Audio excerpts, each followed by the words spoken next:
The Korean War left the U.S. extremely sensitive about communist expansion in Asia. And in the mid-1960s, in a little-known corner of Southeast Asia, their new infantry superweapon, the space-aged M16, ended up battling its most deadly adversary, Russia's legendary AK47, weapon of choice of the North Vietnamese. Both sides felt they had the winning ideology, and the technology of the weapons was a simple reflection of their global ambitions. The prize, in other words, was the world.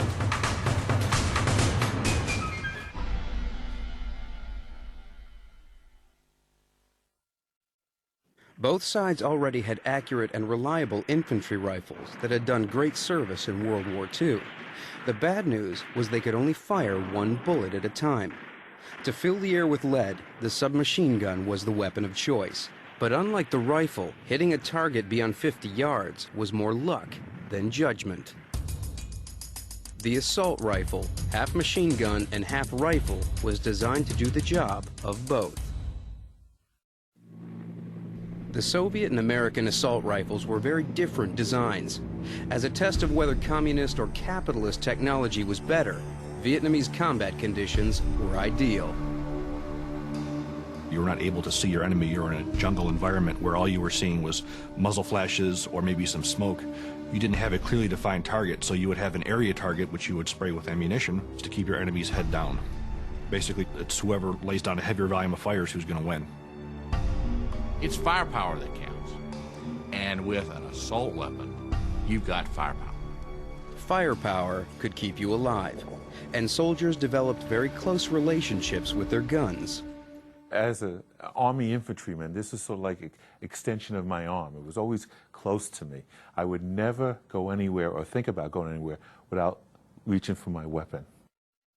Even the construction of the AK-47 and M16 revealed deep differences between East and West.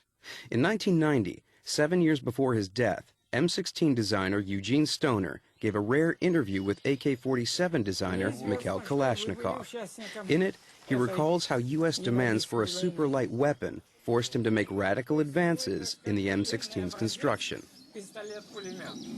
That meant choosing lightweight materials right from the beginning. Aluminum in place of steel, fiberglass and construction in place of wood. This is really space-age stuff. It's made out of plastic. It's made out of composite material, early composites. The buffer that's in here is a composite. So this is sort of space age. In the 1960s, the M16 looked like a kid's toy. We had nicknamed this thing the Matty Mattel, made by a toy gun manufacturer. I mean, when it first came out, that's what it looked like. It looked like something that a kid would play with, and it was, no wood. And this, we thought, oh, it's still cheap plastic, this kind of thing. So for us initially, that was the joke. That was our toy gun. The Kalashnikov is a far more traditional gun. The AK-47 is of rather conventional design, using common materials, steel and wood, and readily available machining technology. The parts are manufactured to less precision. From an engineering standpoint, it is a low-tech weapon. This means that for automatic fire, the M16 is much easier to control than the AK-47. Slowed down 14,000 times, it's clear that the kick or recoil of the high-precision M16 moves it very little. Not the AK-47. It's throwing itself around. Look at the end of the barrel. It's clearly flexing up and down. One reason for this wobbly performance is the way it works. What's happening when this is fired is, of course, the cycle rate's fairly high, and you've got a really big hunk of metal coming back, and it's slightly off-center. Not much, but slightly off-center. So this thing's coming back and then coming back forward, so you've got really two violent acts going on, and then if you have the round going off, you have a third violent act going on. The M16, on the other hand, this is a much smoother operating weapon. Consequently, the accuracy on this in full automatic fire is a lot better than is the AK. An easy round one to the M16, a higher precision weapon, and far easier to handle as a machine gun. Can the AK-47 claw ground back with its performance as a rifle, rated by accuracy, not controllability? We've come to Morris County, New Jersey. The Picatinny Arsenal is where the U.S. Army puts their small arms to the test. We've set up targets at about 200 yards. It's an easy distance for a decent rifle. First up is the M16. What we're looking for is grouping, how close the shots are to each other. Every shot strikes close to the heart, in the kill zone.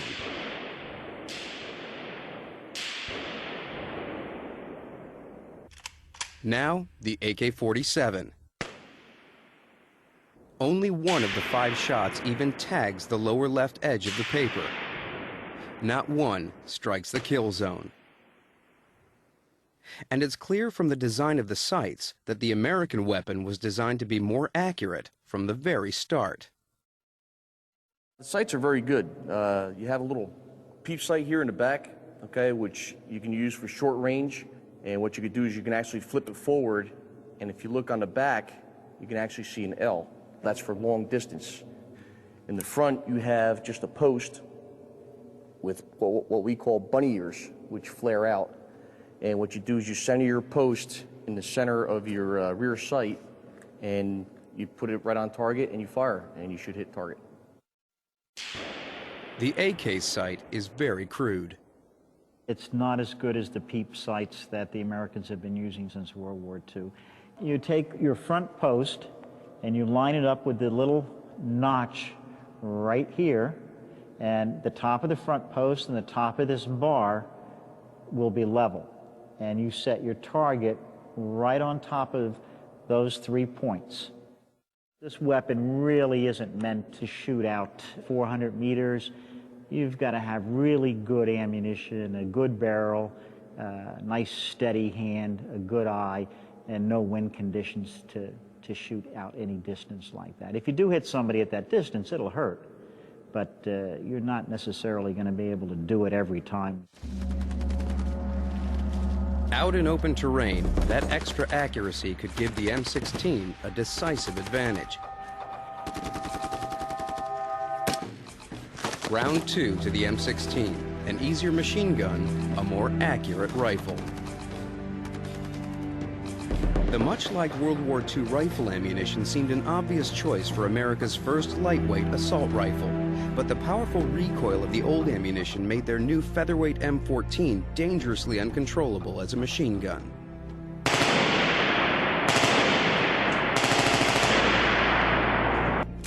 This is so light, you cannot control it.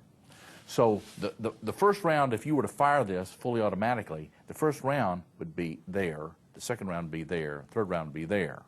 And anything after that, it's an anti-aircraft gun. To make a handheld automatic weapon, the designers would need ammunition with less recoil or kick. The gun's success would stand or fall on the design of the bullet. The Soviet solution was brutally simple. Take the heavy old rifle bullet and make it shorter, and therefore lighter. The M16 uses a smaller, slimmer bullet. With far less recoil than the AK, the M16 gun can weigh barely 2/3 as much as the AK-47, which was exactly what the U.S. military wanted, as Eugene Stoner explained to AK-47 designer Mikhail Kalashnikov. Basically, they wanted the lightest weight system that they could get. They wanted a weapon that would weigh 6 pounds, loaded with 20 rounds of ammunition. The weight was the driving emphasis on the whole design. In other words, there are a lot of things maybe you would like to do, but couldn't do because of the weight restraints. The Army people are the same everywhere. They want you to come up with weightless weapons, but there is a limit to everything. Yeah, they like to defy the laws of physics. The tiny bullet that Stoner came up with to save weight